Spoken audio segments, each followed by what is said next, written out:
Growth વિશે આપણે વાત કરી હતી. તો આજે આપણે એક આવા જ કોઈક એક ટોપિક ઉપર આપણે વાત કરવાના છીએ કે જેમાં આપણે જાણીશું અને સમજીશું કે હ્યુમન ગ્રોથ એ કઈ રીતે થતો હોય છે, રાઈટ. હવે આપણે એઝ અ પ્રોફેશનલી કેમ આપણે સમજવું જરૂરી છે હ્યુમન ડેવલપમેન્ટ અને હ્યુમન પર્સનાલિટીને, રાઈટ. કારણ કે જેણે આપણે મનોવિજ્ઞાનના ક્ષેત્રોમાં કામ કરીએ છીએ ત્યારે આપણે ઘણા બધા કોઈક ને કોઈક પ્રસંગો અનુસાર ક્યાંક ને ક્યાંક કેટલાક ગુણધર્મો અથવા તો કેટલાક વિકાસના તબક્કાઓ ના અનુપ્રમાણે, વ્યક્તિગત ગુણોના અનુપ્રમાણે ક્યાંક ને ક્યાંક આપણો ગ્રોથ અટકી જતો હોય અને કોઈ કારણસર આપણો ગ્રોથ અટકી જતો હોય તો તેને સમજવા માટે અને તેની ઉપર કઈ રીતે કામ કરવું જોઈએ અને કઈ રીતે આપણે એક મનોવૈજ્ઞાનિક સેવાઓ પ્રોવાઈડ કરી શકીએ તેના માટે ડેવલપમેન્ટલ સાયકોલોજીનો અભ્યાસ કરવામાં આવતો હોય છે. તો આજે આપણે જે ગર્ભ અવસ્થા દરમિયાનની સ્થિતિ વિશે જે અભ્યાસ કર્યો અને એને સમજ્યા, એ જ રીતે આજે આપણે ઇન્ફેન્સી વિશે સમજીશું. ઇન્ફેન્સી એટલે કે જે એવો કયો પીરિયડ છે કે જેમાં બાળકનો જે જન્મ થાય છે, કે જે એનો બિગનિંગ પીરિયડ કહેવાય, કે જેનો શરૂઆતનો જે સમય છે અને તેમાં બાળકનો ગ્રોથ થતો અને થયેલો જોવા મળે છે. ખાસ કરીને જો કેટલાક એના ગુણધર્મોને જોઈએ તો જે બાળક જે છે તે બાળક તેના વિકાસ માટે અને તેના સ્વાવલંબન માટે બહારની દુનિયાની અંદર ઘણા બધા વ્યક્તિઓના સંપર્કમાં આવે છે અને જેણે આ સંપર્કમાં આવે છે તેણે સમગ્ર કુટુંબની અંદર એક ખુશીની લાગણી ફેલાતી આપણને જોવા મળે છે. તો આપણે આ જે ઇન્ફેન્સી પીરિયડ છે, જન્મ દરમિયાનનો જે સમયગાળો છે, તેને આપણે સમજીએ. ઇન્ફેન્સી એ બાળકના ગ્રોથની અંદરનો અથવા તો જે બાળકના જે ગ્રોથનો જે સમયગાળો છે, ડેવલપમેન્ટનો જે સમયગાળો છે, એનો આ પ્રથમ તબક્કો આપણે કહી શકીએ. જો આપણે હ્યુમન ગ્રોથને સમજીએ તો એનો બહારની દુનિયાની અંદરનો ઇન્ફેન્સી પીરિયડનો આ ફર્સ્ટ સ્ટેજ આપણે માનતા હોઈએ છીએ. જનરલી ઘણા બધા તજજ્ઞો અને મનોવૈજ્ઞાનિકો દ્વારા એવું પ્રેડિક્શન કરવામાં આવે છે, તેવી વાત સમજવામાં આવે છે કે જે જન્મથી લઈને 2 વર્ષ સુધીના અલગ અલગ સમયગાળા અંદર બાળક ઘણી પ્રક્રિયાઓની વિશે જાણે છે અને તેને રિએક્ટ કરતા શીખે છે અને તે અનુસાર બાળકે વર્તન કરે છે. જન્મથી લઈને જે 2 વર્ષનો જે સમયગાળો જે છે તેમાં બાળક રડે છે, તે બાળક ઉદાસ થાય છે, બાળક ની મૂવમેન્ટ આપણને થતી જોવા મળે છે, જેમ કે પડખું ફરવું, હાથ પગ હલાવવા, થોડાક સમય પછી ચાલતા શીખવું, થોડા આગળ ગયા પછી બબલિંગ કરવું, સ્પીચ આવવી, બોલતા શીખવું, વાતચીત કરતા શીખવું. જેણે કોઈ વ્યક્તિ સ્માઇલ કરે છે ત્યારે તે સ્માઇલ કરતા શીખે છે. તો આ જે પ્રકારના જે ગુણધર્મો જે છે, જે સેલ્ફ કોન્શિયસનેસ કહેવાય, એ બાળકની અંદર ડેવલપ થતી આપણને જોવા મળતી હોય છે. એરિક્સન અને જીન પિયાજે ઘણા બધા અભ્યાસો દ્વારા તેમણે આખું વ્યક્તિત્વનો પરિચય આપ્યો કે બાળકનું હ્યુમન ગ્રોથ કઈ રીતે થતું હોય છે અને તેના કોન્શિયસનેસ પર, એના ઇમોશન્સ, એના ગિલ્ટ, એમ્પથી અને એના પ્રાઇડ વિશે આપણને અહીંયા આગળ ઘણા બધા સાયકોલોજિસ્ટે વાત કરી છે. હવે જે આજે ઇન્ફેન્સીનો જે પીરિયડ જે છે તેની અંદર emotions, psychological growth, social growth, આ દરેક ગ્રોથ કઈ રીતે થતા હોય છે તેની કેટલીક લાક્ષણિકતાઓ છે ઇન્ફેન્સી પીરિયડની. તો તેના વિશે આપણે જો વાત કરીએ તો આ પીરિયડમાં એક ખૂબ જ એ નાનો સમયગાળો છે, જન્મથી લઈને 2 વર્ષનો. અને આ પીરિયડમાં જાણે બાળક ગર્ભાશયની દુનિયાને દૂર થઈને બહારની દુનિયામાં જે જન્મ લે કરે છે, એના 9 વર્ષ પછીનો જે સમયગાળો છે એ ઇન્ફેન્સીનો પીરિયડ તરીકે ઓળખવામાં આવે છે. આ સમયગાળા દરમિયાન બાળક એટલે જે ઇન્ફન્ટ ચાઇલ્ડ જે છે એ બહારની દુનિયા સાથે ઇક્વલી એડજસ્ટમેન્ટ કરતા શીખે છે. આ એક એવો તબક્કો છે, આ 2 વીકની અંદર તેને જે રીતે તેનો જે જન્મ થયો છે તે રીતે તેનું બહારની દુનિયા સાથે તાદાત્મ્ય થતું જોવા મળે છે. જો બાળકનો જન્મ અધૂરા મહિને થયો હોય, જેને આપણે પ્રી મેચ્યોર ડિલિવરી કહીએ છીએ, અથવા તો આપણે 8મા મહિને અથવા તો 7મા મહિને જો બાળકનો જન્મ થયો હોય તો બાળકને બહારની દુનિયા સાથે એડજસ્ટમેન્ટ કરવામાં સમસ્યાઓ ઊભી થતી હોય છે. જેમ કે આપણે એવું કહી શકીએ કે જાણે અધૂરા મહિનાનું બાળક જન્મે તો ડૉક્ટર દ્વારા, ધારો કે 7-8 મહિનાનું બાળક હોય તો તે ડૉક્ટર એને એડવાઇસ કરે છે માતા અને પિતાને અને ફેમિલી મેમ્બર્સને કે તમે તમારા બાળકને કાચની પેટીની અંદર મુકાવો, જેથી કરીને આપણે તેની યોગ્ય કાળજી લઈ શકીએ. તો આજે વોમ્બમાં મુકાવાનું એટલે કે કાચની પેટીમાં મુકાવાનું રીઝન એ તેનો અધૂરો માસ એ કાચની પેટીની અંદર ઊભું કરાયેલું વાતાવરણના પરિણામે થતું હોય છે. હવે આ જે ઇન્ફેન્સીનો જે પીરિયડ જે છે, આ જે ગ્રોથના સમયગાળા દરમિયાન બાળકનો જો જન્મ એ ખૂબ જ ઓછા વેટમાં થાય અથવા તો જે એક સાયન્ટિફિકલી જે 2.5 કિલોનું જે એક વજન હોવું જોઈએ તેનાથી ઓછું વેટ જો બાળકની અંદર થયેલું જોવા મળે તો તેના કારણે બહારની દુનિયામાં બાળકને તાદાત્મ્ય સાધવામાં કેટલીક મુશ્કેલીઓનો સામનો કરવો પડતો હોય છે. ઇન્ફેન્સીનો પીરિયડ એ ફ્યુચરના જે પ્રેડિક્શન્સ જે છે બરાબર તેની સાથે કનેક્ટેડ છે બરાબર.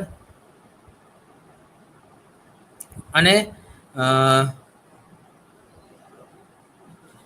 જાણે પણ આપણે કોઈ પ્રેડિક્શન્સને તોડવું હોય તો તેના માટે હ્યુમન જે ડેવલપમેન્ટ જે છે એ નોર્મલ હોવું જરૂરી છે બરાબર. પણ જો આ ઇન્ફેન્સી પીરિયડની અંદર બાળકનું કોઈક પ્રકારે જન્મમાં કોઈક અડચણો ઊભી થાય બરાબર. ધારો કે બાળકને એકદમ વધારે પડતો તાવ આવી ગયો હોય અથવા તો બાળક ને ખેંચ આવી ગઈ હોય તો આવા બધા પ્રીનેટલના સ્ટેજીસના પરિણામે બાળક એ યોગ્ય વિકાસ કરતા થોડોક ધીમો વિકાસ પણ થયેલો જોવા મળે છે. તો ડૉક્ટર એવું કહેતા હોય છે કે તમે આ બાળકનો કદાચ વિકાસ અથવા તો બીજા બાળકો કરતાં આ બાળકનો વિકાસ અલગ થઈ શકે એમ છે. જો બાળકનો જે સાયકોલોજીકલ અને જે ફિઝિકલ જે એડજસ્ટમેન્ટ છે તે તેના વાતાવરણ ઉપર છે બરાબર. જો એને યોગ્ય પ્રકારનું વાતાવરણ આપવામાં આવે અને એ નવા વાતાવરણમાં બાળકને સમાયોજન સ્થાપવામાં જો ડિફિકલ્ટીઝ આવે તો તેની અસર મા બાપ પર અને તેના ફેમિલી અંદર પણ જોવા મળતી હોય છે. જો આપણે ખાસ કરીને એક પોઈન્ટને સમજીએ કે જો ઘરમાં કંકાશવાળું વાતાવરણ હોય અને જો બાળક તેની સાથે સારી રીતે ડીલ ન કરી શકતું હોય તો બાળકના ઇમોશન ઉપર પણ તેની અસર થતી જોવા મળે છે. Adjustment during infancy. હવે જ્યારે બાળકનું સમાયોજન બહારની દુનિયા સાથે થાય છે ત્યારે ઇન્ફેન્સીનો પીરિયડમાં કઈ રીતે સમાયોજન સાધવું પડે છે. તો પહેલું છે કે ટેમ્પરેચર ચેન્જીસ. ટેમ્પરેચરમાં એટલે કે 100 ડિગ્રી સેલ્સિયસમાં જો બાળકને ટેમ્પરેચરની અંદર 100 ડિગ્રી આપણે સમજીએ છીએ, પરંતુ મિનિમમ 60 to 70 ડિગ્રીની અંદર ઘર અથવા તો હોસ્પિટલની અંદર બાળકને એડજસ્ટમેન્ટ કરતા આપણે શીખવી શકીએ છીએ. બ્રીથિંગ એટલે કે શ્વાસોશ્વાસની પ્રક્રિયા. જ્યારે પણ અમ્બિલિકલ કોડ જે આવેલી છે, બરાબર, ફિમેલ્સમાં, એ જાણે આપણે કટ કરીએ છીએ, બરાબર, ડૉક્ટર દ્વારા કટ થાય છે, ત્યારે તરત જ ઇન્ફન્ટ ચાઇલ્ડમાં શ્વાસોશ્વાસની પ્રક્રિયા થતી જોવા મળે છે. જ્યારે બાળક જન્મ લે ત્યારે તેનામાં સકિંગ અથવા તો એટલે કે ચૂસવાની, બચકું ભરવાની પ્રક્રિયાઓ ચાલુ થઈ જતી હોય. બાળક રડે છે અને બહારના વાતાવરણ સાથે તે તાદાત્મ્ય સાધતા શીખતું હોય છે. જાણે યોગ્ય પ્રકારનું તેને આવવા રીતનું જો વાતાવરણ પ્રોવાઈડ કરવામાં આવે તો પછી ચોક્કસ રીતે આપણે એવું કહી શકીએ કે બાળકનું નોર્મલ ડિલિવરી અથવા તો નોર્મલ ડેવલપમેન્ટ થયેલું હશે. હવે જે ઇન્ફેન્સીનો જે પીરિયડ જે છે એ ઇન્ફેન્સીના પીરિયડ્સમાં કેટલાક હેઝાર્ડ્સ ડેવલપ થતા હોય, બરાબર. એ ફિઝિકલ હેઝાર્ડ્સની મદદથી આપણે બાળકના ફ્યુચર ડેવલપમેન્ટ વિશે પણ, તેના ફિઝિકલ અને સાયકોલોજીકલ ડેવલપમેન્ટ વિશે પણ આપણે તેને જાણી શકીએ છીએ, તેમજ આપણે સમજી શકીએ છીએ. પહેલું છે કે ફિઝિકલ હેઝાર્ડ્સ. ફિઝિકલ હેઝાર્ડ્સ એટલે કે તેનું લો સિગ્નિફિકન્સ જોવા મળે છે, પરંતુ આ ઇન્ફેન્ટ પીરિયડમાં તે આખા પૂરા જીવનને કઈ રીતે અસર કરે છે તેના વિશે આપણે સમજીએ. ધારો કે બર્થના સમયગાળા દરમિયાન બાળકનો જ્યારે જન્મ થતો હોય ત્યારે કેટલાક કોમ્પ્લિકેશન્સ ઊભા થાય. જેમ કે બાળકનું જે સિઝેરિયન્સ બર્થ હોય તો એમાં કેટલીક વખત એનોક્સિયા થયેલો જોવા મળે. ઓક્સિજનની જે ગુણવત્તા જે છે એ બાળકના મગજ સુધી નથી પહોંચતો. ક્યારેક કે કોઈ કારણસર એનો જે ડ્યુરિંગ સર્જરી, બરાબર, કોઈ પ્રકારની સાવચેતી ના રહી હોય અથવા તો બાળકને બચાવવા માટે અથવા તો માતાને બચાવવા માટે કેટલાક સાધનોનો ઉપયોગ થયો હોય, જેના કારણે બાળકના મગજમાં આવેલા સ્નાયુઓ પર અસર થઈ હોય, બરાબર. તો આવા બધા કોમ્પ્લિકેશન્સના કારણે, મેડિકલ કેટલીક ઇમરજન્સીના કારણે બાળકનું એક જે જન્મ છે એ સામાન્ય રીતે નથી થતો અને આ સમયગાળામાં કેટલાક ફિઝિકલ કોમ્પ્લિકેશન્સનો સામનો કરવો પડતો હોય છે. મલ્ટિપલ બર્થ્સ.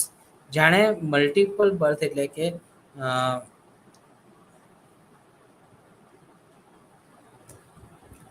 જાણે બાળકનો જે જન્મ થતો હોય ત્યારે એ સમયમાં જે પ્રીમેચ્યોર બર્થ હોય અથવા તો જે એનું ક્લોડિંગનો જે સમયગાળો છે એ સમયગાળામાં કેટલાક કમજોરી બાળકની અંદર ડેવલપ થઈ હોય તેને પરિણામે પણ બાળકે ની અંદર અસાધારણતા પણ થયેલી જોવા મળે છે. પછી છે પોસ્ટ મેચ્યુરિટી. જો બાળકનો જે જન્મ છે એ તેના જન્મ પછીના સમયગાળામાં જે કેટલાક ઇન્સ્ટ્રુમેન્ટ અને સર્જરીનો જે યુઝ કરવામાં આવે છે, તો પણ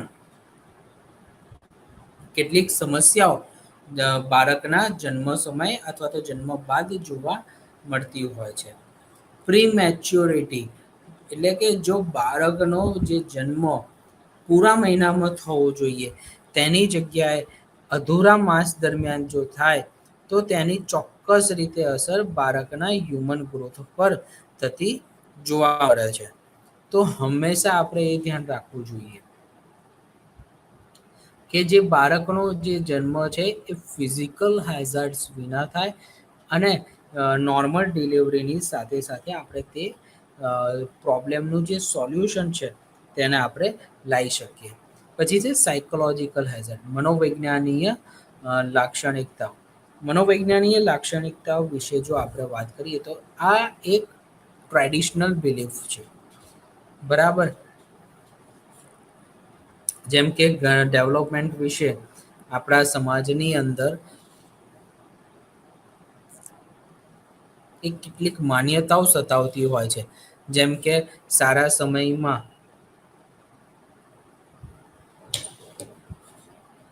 અથવા તો ચોક્કસ સમયની અંદર જો બાળકનો જન્મ થાય અને તો તે સૌથી સારું.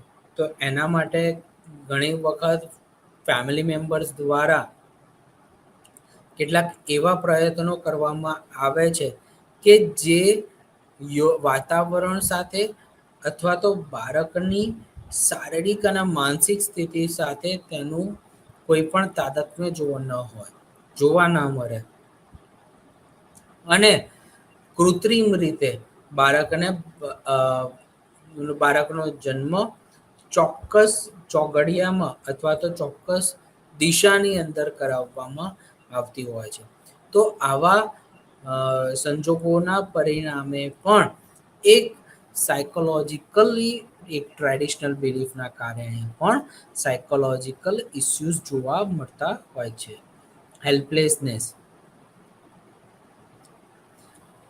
જાણે બાળકનો જન્મ હોસ્પિટલની અંદર થાય છે ત્યારે ડોક્ટર્સ અને નર્સિસ ની કેરના અંદર થતી હોય છે. So, newborn baby in a psychological hazards in the case of first-born children than of later-born children. એટલે જાણે જન્મ થયા બાદ જાણે બાળક તેના બહારના વાતાવરણમાં જાણે આવે છે અને તેની સાથે કોઈ બીજું કોઈ પણ ચાઇલ્ડ હોય અથવા તો તેનો મોટો ભાઈ હોય કે બહેન હોય તો તેને તેના ઉપર જાણે નવા બેબી પર ધ્યાન આપવામાં આવે તો જે 2 વર્ષનું કે 1.5 વર્ષનું જે બેબી છે એ પોતે લોનલીનેસ ફીલ કરતું હોય છે. તો તેના કારણે ઘણી બધી સમસ્યાઓ ઊભી થતી જોવા મળે છે. પછી છે એટીટ્યુડ ઓફ પેરેન્ટ. પેરેન્ટ્સનો એટીટ્યુડ એક એમનો જેન્ડર પ્રેફરન્સ એમનું કેટલીક મિથ્યતા પણ બાળકના ઇન્ફેન્સી પર અસર કરતી હોય છે. જેમ કે કેટલાક સમાજની અંદર આપણે જોઈએ છીએ અથવા તો જાણીએ છીએ કે જો કોઈ બાળક અથવા તો એમાં પણ છોકરો જો હોય અને એ રડે તો એમ કે છોકરી થોડી છે તો તારે રડવાનું હોય. હવે કોઈ પણ ઇમોશન્સ એ ઇક્વલી કોઈ પણ વ્યક્તિ બહાર નીકાળી શકે છે. હવે કેટલાક પેઇનને પરિણામે બાળકના જે ગ્રોથનો જે સમયગાળો છે એ ગ્રોથના સમયગાળામાં તેની ચોક્કસ રીતે અસર થતી એ આપણને જોવા મળે છે. અને નેગેટિવ એટીટ્યુડ બાળકની અંદર ડેવલપ થતો હોય છે. જો માતા-પિતા માંથી કોઈ પણ એક વ્યક્તિને એક ખોટા મનોવલણો અથવા તો ખોટી મિથ્યા જે સમાજથી વિરોધી છે, સાંસ્કૃતિક નિયમોથી વિરોધી છે અને એવા પ્રકારના વિચારો જો સતાવતા હોય તો તેની પણ સીધી અસર બાળકના હ્યુમન ગ્રોથની અંદર થતી હોય છે. તો ઇન્ફેન્સીના પીરિયડમાં જે શારીરિક જે ગ્રોથ જે છે એ કઈ રીતે થતો હોય છે? તો જન્મથી લઈને 6 મહિના સુધી આ સમયગાળા દરમિયાન અ બાળકની છાતી, તેનો માથાના ભાગ પર કેટલીક ચોક્કસ પ્રકારની અસર થતી હોય છે. તેમાં ચોક્કસ રીતે બદલાવ થતો હોય છે. બાળકના મગજમાં, બાળકનું હૃદય, બાળકના ફેફસાનો સર્વાઈવલી વિકાસ થતો હોય છે. હાડકા જે હોય છે એ બાળકના વેરી સોફ્ટ હોય છે. ધીમે ધીમે ચોક્કસ સમય પછી આ ગ્રોથની અંદર ચોક્કસ રીતે બદલાવ થતો જોવા મળે છે અને આ બદલાવના પરિણામે તેનો શારીરિક વિકાસ અને તેનો જે ગ્રોથ જે છે એ એક રેપિડલી ઇન્ક્રીઝ થતો હોય છે. જેમાં 75% જેટલો બાળકનો જે મગજનો જે વિકાસ છે એ બીજા જ વર્ષ સુધીની અંદર થઈ જતો હોય છે. બાળક જેણે બહારના વાતાવરણ સાથે તાદાત્મ્ય સાધે છે તે સમયગાળા દરમિયાન બાળકની બૌદ્ધિક વિકાસાત્મક ગુણોમાં પણ ક્યાંક ને ક્યાંક અસર થતી એ જોવા મળતી હોય છે. જેમ કે 2 વર્ષ સુધી કોઈ પણ મધર પોતાના સંતાનને એ દૂધની જાળવણી કરતી હોય છે. દૂધ આપીને બાળકના ન્યુટ્રિશન્સના એલિમેન્ટ્સને મેન્ટેન રાખતી હોય છે અને જેને પરિણામે બાળકનો એક સારી રીતે વિકાસ થાય છે. ફીડિંગ, સ્લીપિંગ, બોવેલ મુવમેન્ટ્સ આ ન્યૂબોર્ન ઇન્ફેન્ટ ચાઇલ્ડની અંદર જોવા મળતો એક સામાન્ય સ્ટેજ છે. જો આપણે બાળકના બાયોલોજીકલ ઇવેન્ટના વિશે જો વાત કરીએ તો આ ફંક્શન દરમિયાન બાળક એ જ્યારે 12 થી 15 વર્ષની અંદર જાણે પ્રવેશે ત્યારે તેનામાં જે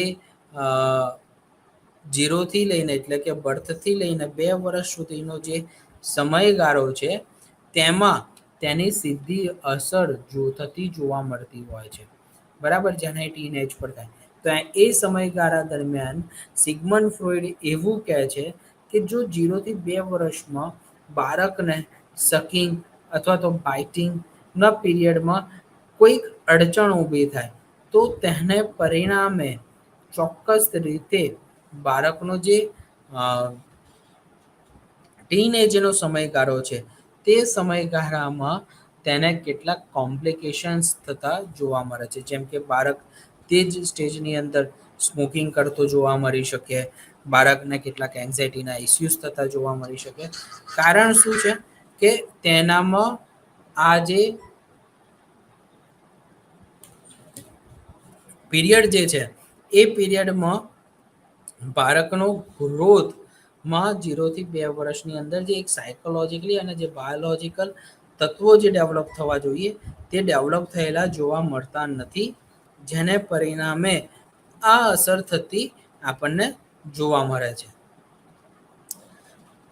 જો આપણે સાયકોલોજીકલ ડેવલપમેન્ટ ઇન્ફેન્સીની વાત કરીએ તો આ એક એવો પીરિયડ છે કે જેમાં એરિક્સન એવું કહે છે કે જેમાં વ્યક્તિનો એક ઈગો એક ઈગોની આઈડેન્ટિટી ડેવલપ થતી હોય છે.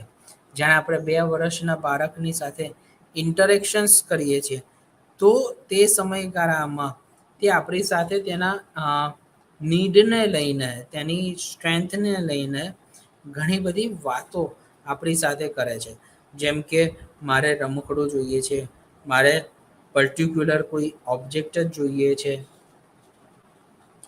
એરિક્સન એવું પણ કહે છે કે ઈગોની જે આઈડેન્ટિટી છે એ નવા અનુભવો અને તેની માહિતીને એક ડેઇલી ઇન્ટરેક્શન સાથે કનેક્ટ કરે છે. બાળકનું મોટિવેશન્સનો બિહેવિયર જે છે તે પણ આ સ્ટેજની અંદર ઘડાતું જોવા મળે છે. બાળકની જે ઇગો સ્ટ્રેન્થ અને ઇગો ક્વોલિટી પણ આ પીરિયડની અંદર મેનેજ થતી જોવા મળે છે. એરિક્સન એ પણ વિશ્વાસ કરે છે કે જો અ, લોકોના એક્સપિરિયન્સનો જે કોન્ફ્લિક્ટ જે પીરિયડ જે છે તેની સીધી રીતે તેના ટ્રસ્ટ અને મિસટ્રસ્ટ એટલે કે જે બર્થથી જ લઈને જે 1 વર્ષની જે સમયગાળો છે તેની અંદર પણ થતી જોવા મળશે. રાઈટ? લાઈક જો અ, 2 વર્ષનું અથવા તો 1.5 વર્ષનું જે બાળક જે છે એ બાળક નહીં ધોઈને સરસ રીતે તૈયાર થઈને ટાવલ વીંટાળીને મમ્મી જાણે આપણા તેને બહાર ખુલ્લું મૂકે છે બાથરૂમમાંથી નવડાવીને, તો બાળક તેની મસ્તીમાં મશગુલ છે, તેની દુનિયામાં મશગુલ છે, તો તરત બાથરૂમમાંથી દોડી આવીને હોલની અંદર આવે અને હોલની અંદર આવતાની સાથે જ તે જુએ છે કે બહુ બધા લોકો બેઠા છે, તો તેમને જોઈને તે હસે છે. તેવામાં જ દોડીને આવ્યો એના કારણે જે મમ્મીએ રૂમાલને તેના શરીરે જે વીંટાળેલો છે તેનો છેડો ખુલી જાય. તો તેને પરિણામે બધા વ્યક્તિઓ આજુબાજુમાં બેઠેલા તેને શેમ શેમ કરીને હેરાન કરે, તેને પજવે. તો આના કારણે બાળકની લાગણીઓ ઉપર સીધી અસર થતી હોય. તો કેટલાક બાળકો આપણે જોઈએ છે કે તેઓ નિરાશ થઈ જાય, તેઓ રડવા લાગે, તેઓ દોડીને સીધા મમ્મી પાસે જતા રહે. હા, તો આવા પ્રકારનું જે વર્તન જે છે તો એના પરિણામે બાળકનું જે ગ્રોથ જે છે એ અટકાઈ પડતો હોય. અને બાળક એક સોશિયલી અને એક સાયકોલોજીકલી સારી રીતે પોતાનો ગ્રોથ અને પોતાનો ગ્રોઈંગ પીરિયડ એને ડેવલપ કરી શકતો નથી. જેને પરિણામે તેની સીધી અસર બાળકના ઇમોશન્સ ઉપર થતી હોય છે.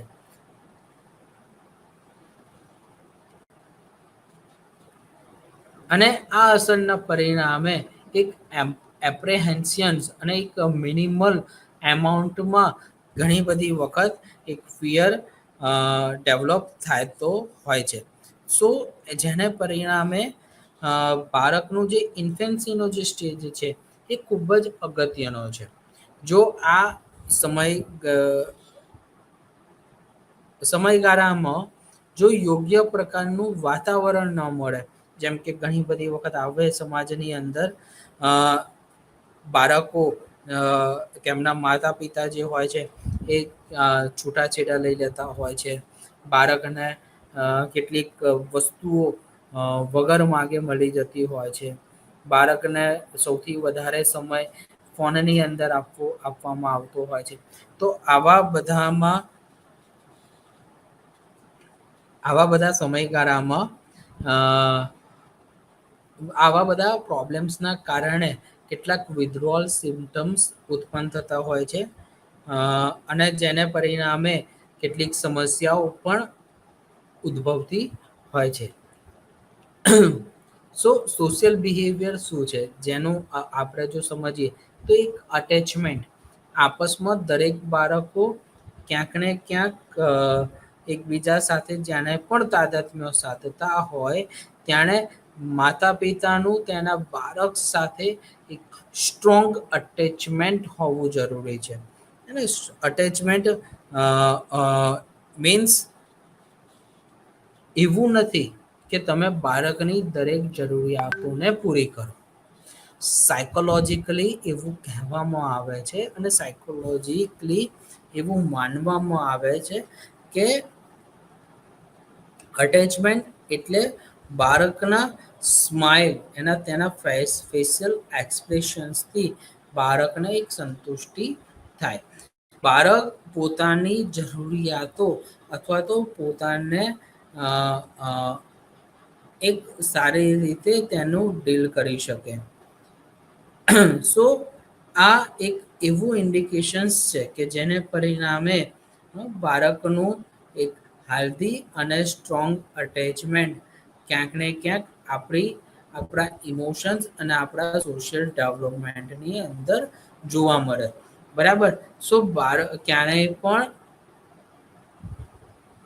બાળકને અટેચમેન્ટ બિલ્ડ કરવા માટે તેની સાથે જરૂરી છે કે એક પર્ટિક્યુલર અને એક સારો એવો ક્વોલિટી બેઝ સમય પસાર કરવામાં આવે કે જેની મદદથી બાળકનું એક સારું એવું બિહેવિયર આપણે ડેવલપ કરી શકીએ, આપણે એને જનરેટ કરી શકીએ.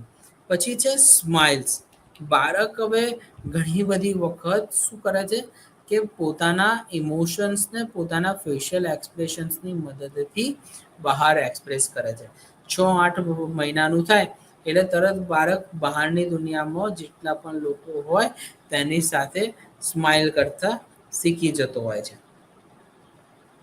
અને આ સ્માઇલ બાળકના વ્યક્તિગત વિકાસમાં થવી અને તેનું ડેવલપ થવું એ ખૂબ જ જરૂરી છે. હવે ઘણી બધી વખત અહીંયા આગળ શું થતું હોય આ સ્ટેજમાં કે જાણે બાળકનું આ જે સાયકોલોજીકલી જે ઇમોશન્સને એક્સપ્રેસ કરવાનો જે પીરિયડ છે, તો બાળક સ્માઇલ કરે છે તો લોકો પણ સામે સ્માઇલ આપે છે.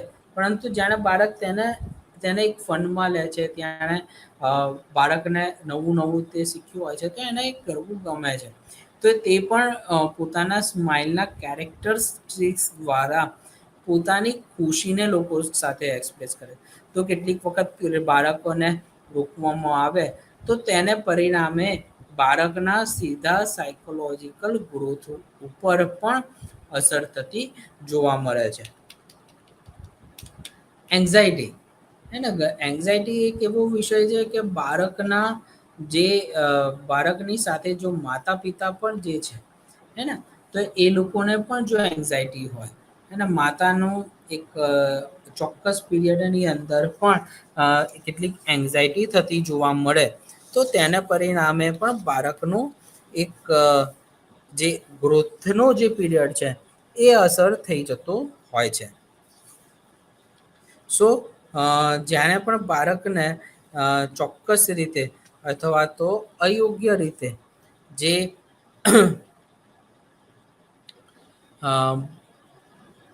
કેટલીક પ્રકારની એન્ઝાયટી ઊભી થાય, જેમ કે બાળક ટ્રોલિંગ કરતા અથવા તો ચલાવતા શીખે છે સાયકલ, તો પહેલેથી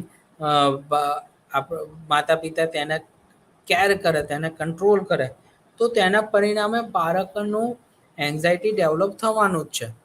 જેમ કે આપણે જો એક સિમ્પલ એક્ઝામ્પલ દ્વારા સમજીએ તો ઘરની અંદર જો બાળકનો જે ગ્રોથ થતો હોય તેમાં આપણે છોકરીઓના મોસ્ટલી ઉદાહરણની અંદર જોયું છે કે જો દીકરીને ગરોળી અથવા તો વંદાનો ડર હોય તો ચોક્કસ રીતે મોટા ભાગના 50-70% કેસની અંદર મમ્મીને પણ ગરોળી અથવા તો વંદાનો એક એન્ઝાયટી થતી જોવા મળતી હોય છે. તો એનો મતલબ શું કે જે માતા પિતા તરફથી જે એમના ઇમોશન્સ છે એ ઇમોશન્સનું લર્નિંગ બાળક પોતે કરે છે અને તેનું એક સાયકોલોજીકલ ડેવલપમેન્ટ એ થતું હોય છે. એટલે ઘણા બધા માતા પિતા એવું વિચારતા હોય કે 2 વર્ષના, 3 વર્ષના કે 4 વર્ષના બાળકને શું સમજ પડવાની છે, પરંતુ આ એક આપણી મિથ્યા છે.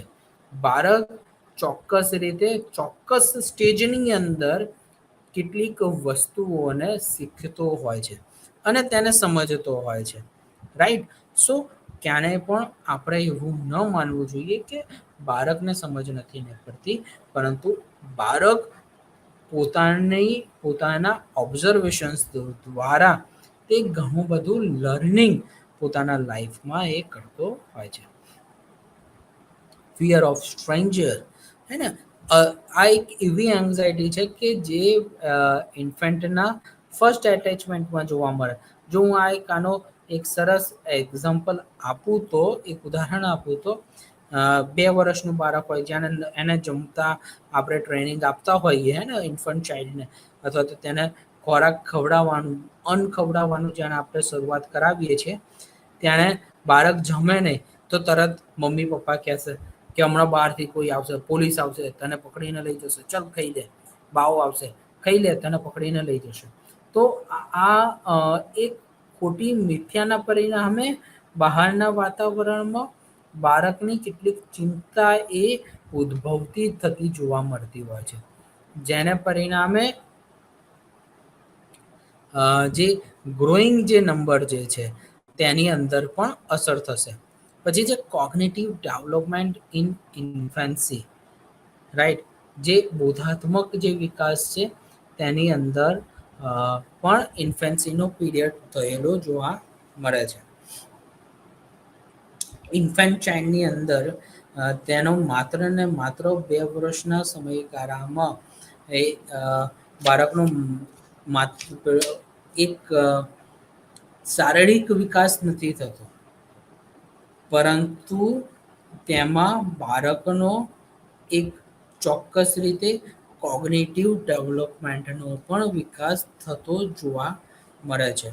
So mental and cognitive development is most important for uh, child's development in criteria.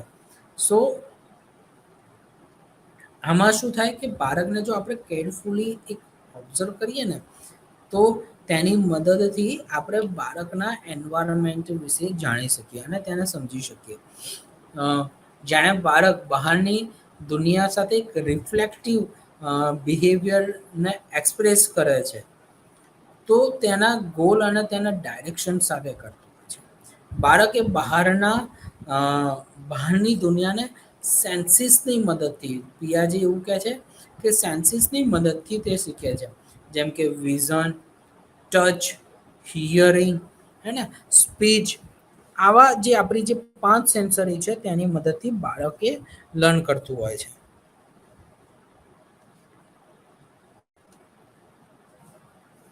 સો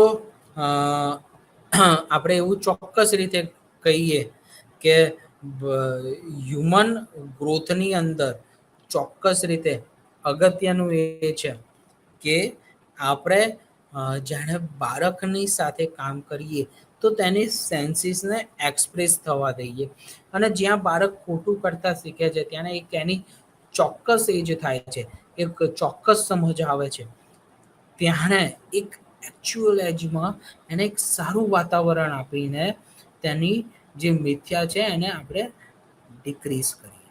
ઇન્ફેન્સીના પીરિયડમાં બોધાત્મક ગ્રોથમાં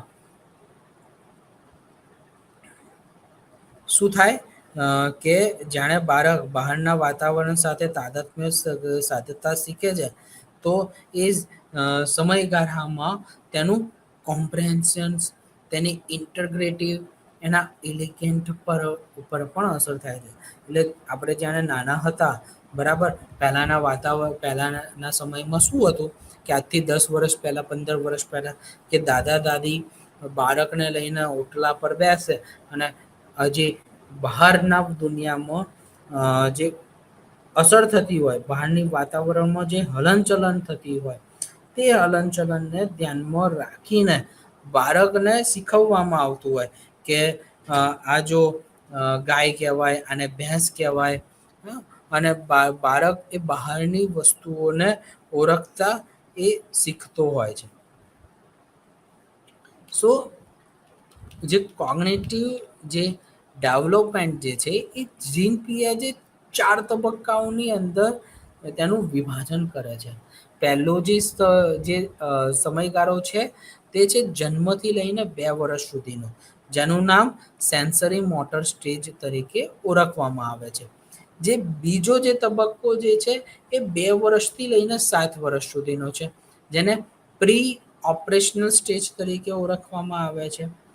ત્રીજો જે તબક્કો છે એ 7 થી લઈને 11 વર્ષ સુધીનો છે, તે કોન્ક્રીટ ઓપરેશનલ સ્ટેજ તરીકે ઓળખવામાં આવે છે. જે ચોથો તબક્કો જે છે તે ફોર્મલ ઓપરેશનલ સ્ટેજ છે, તે 11 વર્ષથી લઈને 15 વર્ષ સુધીના બાળકોની અંદર ડેવલપ થતો આપણને જોવા મળે છે. જો આપણે સેન્સરી મોટર સ્ટેજની જો વાત કરીએ, તો સેન્સરી મોટર સ્ટેજની અંદર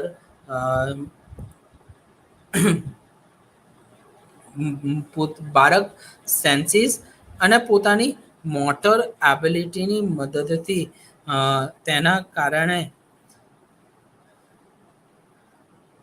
અ,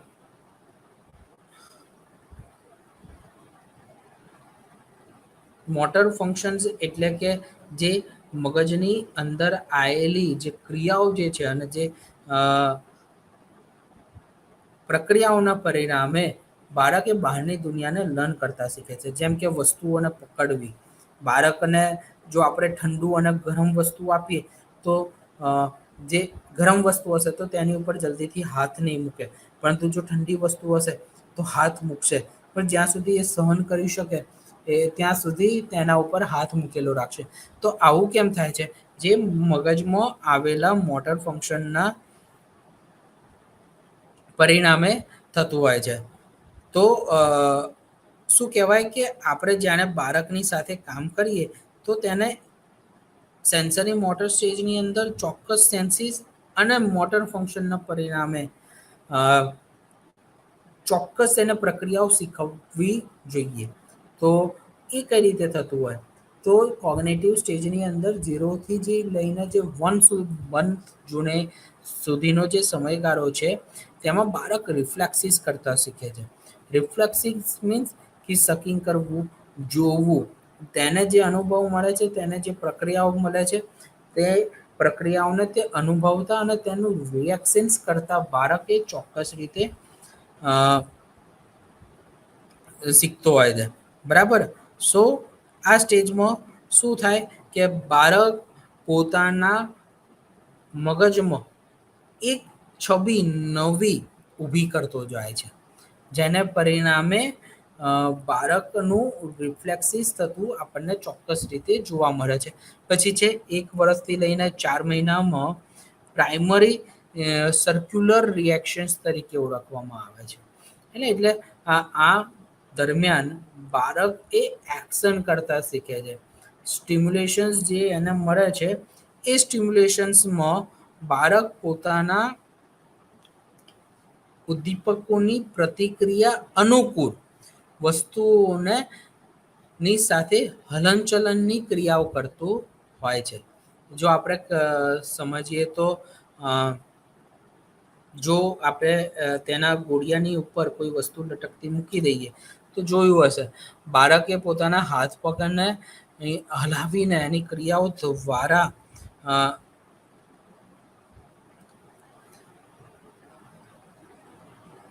એની ક્રિયાઓ દ્વારા ચોક્કસ રીતે તે વસ્તુઓને હલાવવાની અને તેમજ તેને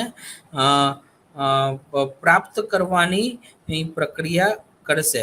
તો જેના પરિણામે શું થતું હોય કે બાળકનું એક પ્રાઇમરી જે રિએક્શન્સ છે આસપાસના વાતાવરણમાં એ થતું જોવા મળે. સો એના પછીનો જે ત્રીજો સ્ટેજ જે છે એ સેકન્ડરી સર્ક્યુલર રિએક્શન્સ છે.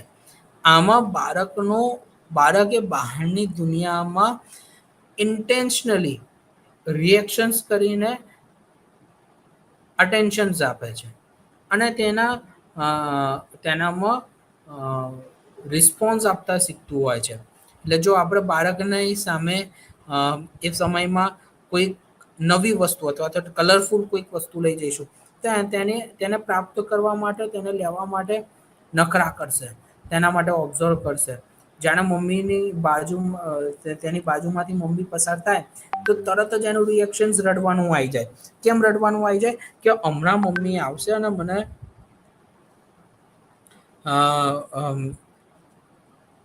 મમ્મી આવશે અને મમ્મી મને ખવડાવશે. મને મારી જે ભૂખ જે મને લાગી છે એની સંતુષ્ટિ થશે. ઇવન આ સમયમાં મમ્મીનો અવાજ સાંભળીને પણ કેટલાક રિએક્શન્સ થતા એ જોવા મળતા હોય છે. સો આ એક સેકન્ડરી સ્ટેજ છે જેમાં 4થી લઈને 8 મહિના સુધીનું આનું એક સર્ક્યુલર રિએક્શન જોવા મળે છે. પછી છે કોર્ડિનેશન્સ ઓફ સેકન્ડરી રિએક્શન્સ. જે બાળક જે બહારની દુનિયા સાથે જે એક ડિમાન્ડેબલ ઓબ્જેક્ટની અંદર જે રિસ્પોન્સ કરતા શીખે છે તેમાં એક કોર્ડિનેશન્સ અને કોમ્પ્લેક્સિસ થતા જોવા મળે છે. પછી 12 થી 24 વર્ષનો જે સમયગાળો છે તેને ટેલ્ટીડી સર્ક્યુલર રિએક્શન્સ તરીકે ઓળખવામાં આવે છે. તો આ રિએક્શન્સની અંદર બાળકેની સાથે ટ્રાયલ એન્ડ એરરનો એક એક્સપેરિમેન્ટલ સ્ટેજ છે. એક આપણે એની સાથે એક એવા સ્ટેજની અંદર હોઈએ છીએ કે જેમાં બાળક દરેક વસ્તુને એક જ સરખું અ, માનતા હોઈએ છીએ.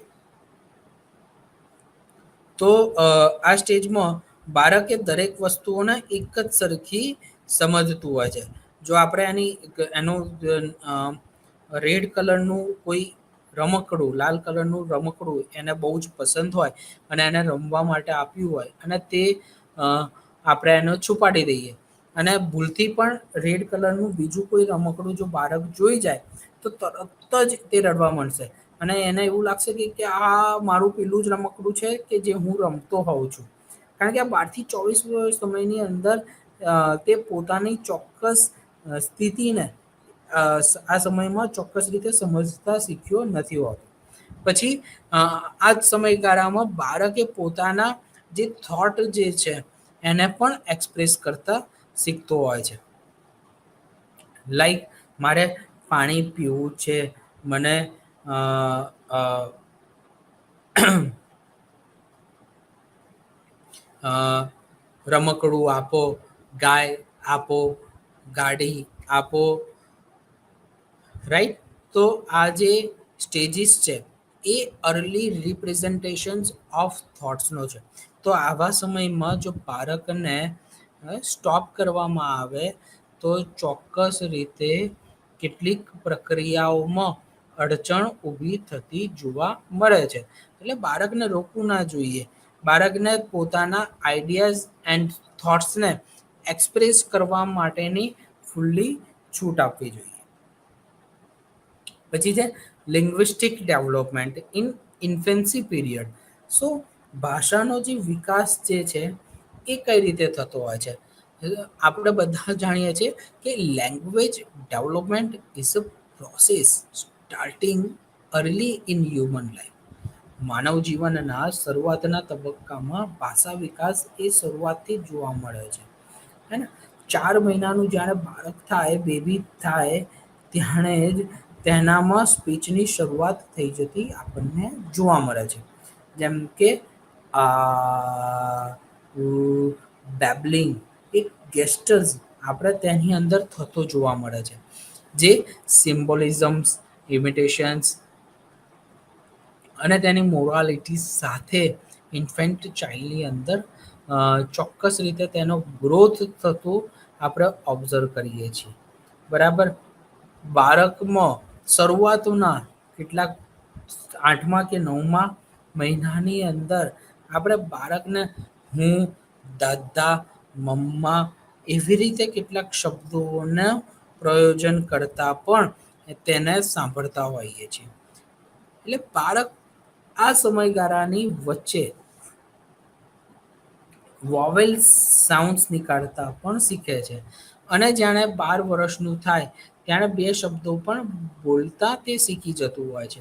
અને આ સમયગાળો દરેક માતા-પિતા માટે એક અગત્યનો અને એક ઇમ્પોર્ટન્ટ સ્ટેજ રહેતો હોય છે.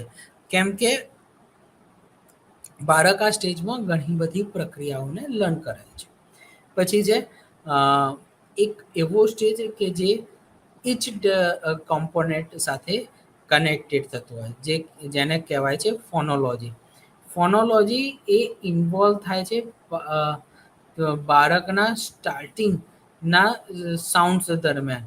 અરાઉન્ડ 2 મંથ્સની અંદર બાળક એ જાણે આસપાસમાં જુએ છે ત્યારે આસપાસના અવાજ ઉપરથી તે સાંભળીને તેને બોલતા તે શીખતો હોય છે. જેથી કરીને આપણે જાણે 1 થી 2 વર્ષના ચાઇલ્ડની સાથે આપણે વાત કરીશું તો બાળકને જો આપણે નાના બોલતા શીખવાડ્યું હોય તો બાળક ઇઝી રીતે બનાના બોલતા શીખી જતું હોય. કેમ?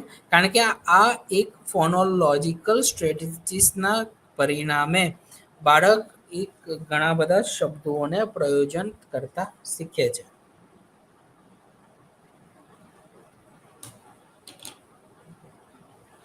પછી છે સેમેન્ટિક વર્ડ્સ. સેમેન્ટિક વર્ડ્સ એક એવી પ્રક્રિયા છે કે જેમાં લેંગ્વેજીસ અને જન્મથી લઈને 1 વર્ષ સુધીમાં બાળકનું જે કોમ્પ્રેહેન્શન્સ છે એ ડેવલપ થતું હોય છે, અને જેમાં કોગ્નેટિવ માઇલસ્ટોન્સના પરિણામે બાળક એ ભાષાને પ્રયોજન કરતા પણ શીખે છે, જેનાથી બાળકનું જે 18 to 24 સુધીમાં બાળક ઓબ્જેક્ટ વર્ડ્સ એટલે કે નાઉન્સને બોલતા શીખે છે. પછી ધીમે ધીમે તે વર્બ્સ એટલે કે એક્શન્સ કરતા પણ તે બાળક શીખી જતું હોય છે, રાઈટ. સો આ એક એવો પીરિયડ છે કે જેમાં જન્મથી લઈને 24 મહિના સુધીમાં કે બાળકના સેમેન્ટિકની પ્રોસેસ થતી આપણને જોવા મળે. પછી બાળકે ગ્રામર ને પણ સમજતા શીખે છે, બરાબર. બાળકને આપણે મારે આપો, મને મારે જોઈએ છે, અને બાળક બે અલગ અલગ શબ્દોનું કોમ્બિનેશન્સ કરતા પણ શીખી જતું હોય છે. જેથી કરીને આપણે એવું માની શકીએ કે 2 વર્ષ સુધીમાં એટલે કે જાણે બાળક 24 મહિને પર પહોંચે તો વાક્યને જોડતા બાળકે ચોક્કસ રીતે શીખી જવું જોઈએ, અને તેને આપણે ટેલિગ્રાફિક સ્પીચ તરીકે ઓળખીએ છીએ, જેને આપણે 2 વર્ષ તરીકે કનેક્ટ કરતા શીખે છે બાળક, તેની વાત આપણે કરી રહ્યા છીએ. પછી જે pragmatics involves in appropriate and effective communications. બાળકમાં આ એક એવી સ્કિલ્સનું ઇન્વોલ્વમેન્ટ થતું જોવા મળે છે કે એક લેંગ્વેજનું ગ્રીટિંગ થાય, તેને ડિમાન્ડિંગ થાય. બાળકમાં ભાષાની અંદર અથવા તો તેની બોલવાની જે પ્રક્રિયા છે તેની અંદર ચેન્જીસ જોવા મળે. બાળકે તેના ટોપિકની અંદર અથવા તો બાળક જે શીખી રહ્યો છે તેની અંદર પણ એક સારા રીતનું એક જોઈન્ટ અટેન્શન હે ને એક સાથે બે વસ્તુઓ પર ધ્યાન આપીને વાત કરશે. જેમ કે બાળક રમતું હોય અને એને કોઈ સવાલ કરો તો ચોક્કસ રીતે તે રમતા રમતા પણ આન્સર આપતો હોય છે. તો આપણે એવું માની શકીએ કે એક આ પ્રેગ્મેટિક સાઉન્ડ્સ હોય કે જેના પરિણામે બાળકનો હ્યુમન ગ્રોથ એ જોવા મળે છે. પછી જે કોગ્નેટિવનો જે ઇન્ફેન્સીનો જે પીરિયડ જે છે તેની અંદરથી આપણે ફર્સ્ટ 2 વીક્સ એક એટલા ઇમ્પોર્ટન્ટ પીરિયડ છે કે જે લાઈફનો શોર્ટેસ્ટ લાઈફ પીરિયડ કહી શકાય લાઈફ સ્પેનનો, અને આમાં બાળકે ટાઈમની સાથે સમયની સાથે એડજસ્ટમેન્ટ કરતા પણ શીખતું હોય છે. જો આપણે ફિઝિકલ અને સાયકોલોજીકલ ડેવલપમેન્ટમાં જો કોઈ પ્રકારની સમસ્યાઓ ઊભી થાય તો તેને પરિણામે ચોક્કસ રીતે એવું કહી શકાય કે તેના ફ્યુચરમાં પણ કેટલાક એડજસ્ટમેન્ટલ ઇસ્યુઝ થવાની શક્યતાઓ એ વધતી જતી જોવા મળે છે. પછી જો આપણે વાત કરીએ તો ફિઝિકલ ડેવલપમેન્ટમાં એક ગ્રોથ અને મેચ્યુરેશન્સના કારણે બાળકમાં બહારના વાતાવરણની સાથે તેની એક યોગ્ય સમજશક્તિ એ ડેવલપ થતી હોય છે. જેમ કે બાળક ના ડેવલપમેન્ટ વિશે આપણે વાત હમણાં કરી કે એરિક્સન્સ એવું કહે છે કે ઇન્ફેન્સીના સ્ટેજીસ સાથે એ ટ્રસ્ટ અને મિસટ્રસ્ટ નામનો એનો પહેલો ગુણધર્મ, પહેલો તબક્કો એરિક્સનનો એ કનેક્ટ થતો હોય છે. જાણે ફ્રોઈડની અંદરની વાત કરીએ તો સાયકોસેક્સ્યુઅલ ડેવલપમેન્ટની અંદર ઓરલ મોટર સ્ટેજ એ કનેક્ટ થતો હોય છે. જો આ તબક્કા યોગ્ય રીતે પરિપૂર્ણ ન થાય અને તેની અંદર કેટલીક અડચણોનો સામનો કરવો પડે તો તેની સીધી અસર બાળકના શારીરિક વિકાસની અંદર થતી જોવા મળે છે. જેમ કે બાળક ની અંદર કેટલાક સાયકોલોજીકલી એન્ઝાયટી, એડજસ્ટમેન્ટલ ઇસ્યુ, સ્ટ્રેસ, નાની નાની વાતોમાં ગભરાઈ જવું, તો આવા બધા કેટલાક ખ્યાલો એ ઉદ્ભવતા જોવા મળતા હોય છે. પછી જો આપણે કોગ્નિટિવ ડેવલપમેન્ટની વાત કરીએ તો બાળકનું એક કોમ્પ્રેહેન્સિવ થિયરીઝ થતી જોવા મળે છે. અને બાળકે હ્યુમનલી અને ગ્રેજ્યુઅલી તે બહારના વાતાવરણ સાથે તાદાત્મ્ય સાધે છે. બરાબર. પિયાજે એવું કહે છે કે આ તેના કોન્ક્રીટ સ્ટેજને અથવા તો તેના સેન્સરી મોટર સ્ટેજ તરીકે ઓળખવામાં આવે છે. તો આપણે તેના 4 સ્ટેજ વિશે પણ આપણે તેની સમજૂતી લીધી.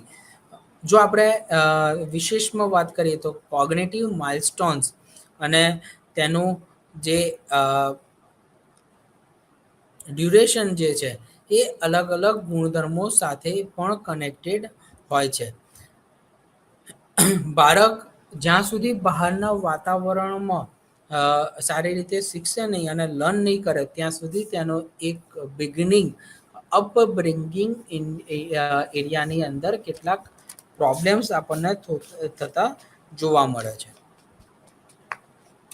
હવે જો આપણે સારી રીતે સમજી લઈએ કે જો એનું ઇન્ફેન્સી પીરિયડ જો એકદમ નોર્મલ હોય તો ચોક્કસ રીતે તેના જે અર્લી ચાઇલ્ડહુડ એટલે કે તેનો શરૂઆતનો જે સમયગાળો છે તેને પણ આપણે સમજવું પડે. તો ચાઇલ્ડહુડના શરૂઆતના સમયગાળામાં એટલે કે તેનો જે અર્લી ચાઇલ્ડહુડ છે એટલે આપણે ચાઇલ્ડહુડને આપણે એવું કહી શકીએ કે અહીંયા આગળ કેટલાક અલગ અલગ માઇલસ્ટોન્સની અંદર ડિવાઈડ કરેલો છે. અર્લી ચાઇલ્ડહુડ એ 2 થી લઈને 6 વર્ષ સુધીનો સમયગાળો છે. એ જ રીતે લેટ ચાઇલ્ડહુડ તરીકે પણ એક વિકાસ અસ્તિત્વમાં આવે છે, જે 6 વર્ષ પછીનો સમયગાળો છે અને તે તેના 12 વર્ષ સુધી અને 11 વર્ષ સુધી કાર્યરત છે. એટલે હવેના આપણે આગળના યુનિટની અંદર આગળના પ્રકરણની અંદર આપણે બાળકના હ્યુમન અને ડેવલપમેન્ટનો બીજો અને ખાસ કરીને અગત્યનો સ્ટેજ જેને આપણે અર્લી ચાઇલ્ડહુડ તરીકે ઓળખીએ છીએ તેના વિશે આપણે વાત કરીશું. ને બાળક જે બહારના વાતાવરણમાં જે શીખતો હોય અને જે બહારની દુનિયાની સાથે જે તાદાત્મ્ય સાધે છે, કોમ્યુનિકેશન્સ કરતા શીખે છે, તે બહારના વાતાવરણનો જે અનુભવ લે છે તે દરેકનો અનુભવ એ આ દુનિયા સાથે કનેક્ટેડ હોય છે. બરાબર. અને આ અર્લી ચાઇલ્ડહુડમાં બાળકે ઘણા બધા વ્યક્તિઓના સંપર્કમાં પણ આવતો હોય છે. તો જે રીતે આપણે અર્લી ચાઇલ્ડહુડની અંદર તેના હેઝાર્ડ્સને સમજ્યા અને ફિઝિકલ અને સાયકોલોજીકલ સમસ્યાઓ એના શારીરિક અને મનોવૈજ્ઞાનિક સમસ્યાઓ તે રીતે આ તબક્કામાં પણ અર્લી ચાઇલ્ડહુડમાં પણ બાળકને કેટલીક મનોવૈજ્ઞાનિક અને શારીરિક સમસ્યાઓની જો એને સામનો કરવો પડે અને તે યોગ્ય રીતે બહારની દુનિયા સાથે તાદાત્મ્ય ન સાધી શકે તો તેની પણ ચોક્કસ રીતે અસર તેના હ્યુમન ગ્રોથની અંદર થતી જોવા મળે છે. સો આપણે એવું ચોક્કસ રીતે માની શકીએ કે હ્યુમન ગ્રોથમાં જો આપણે યોગ્ય વાતાવરણ આપીએ જન્મ પછી અને તેની અંદર કોઈ શારીરિક અથવા તો માનસિક કારણોસર કોઈ પ્રકારની સમસ્યા ન ઉદ્ભવે તો હ્યુમન ગ્રોથ એ નોર્મલ થવાના શક્યતાઓ વધી જતી હોય છે. ઘણી બધી વખત એવું પણ જોવા મળે છે કે બાળકે કિશોર અવસ્થામાં પણ પહોંચી ગયું હોય, એડલ્ટ પણ હોય, પરંતુ ગંભીર અકસ્માતોના કારણે જે માથાના ભાગમાં જે ઈજા થાય તેના પરિણામે પણ 18 વર્ષનો કે 28 વર્ષનો કે 38 વર્ષનો વ્યક્તિ એ 5 વર્ષના કે 8 વર્ષના બાળક જેવું પણ વર્તન કરે છે. તો ચોક્કસ રીતે એવું મનાય કે જો આપણે એક વર્તન કુશળતાની સ્કિલને શીખવીએ તો બાળકનો વિકાસ વર્તનિક વિકાસ પણ એક નોર્મલ રીતે થતો જોવા મળે. પરંતુ અલગ અલગ વાતાવરણમાં અને અલગ અલગ સ્થિતિની અંદર બાળકનું હ્યુમન ગ્રોથ અલગ અલગ થતું હોય છે, જેની અંદર સાંસ્કૃતિક, સામાજિક મોરાલિટી એની નૈતિકતા એ ચોક્કસ રીતે અસર થતી હોય છે, જેને પરિણામે બાળકનો ગ્રોથ એ ઇફેક્ટિવ રિસ્પોન્સ કરતો હોય છે, રાઈટ. સો હવે આપણે આગળ નેક્સ્ટ લેક્ચરમાં અર્લી ચાઇલ્ડહુડ વિશે સમજીશું. Thank you very much.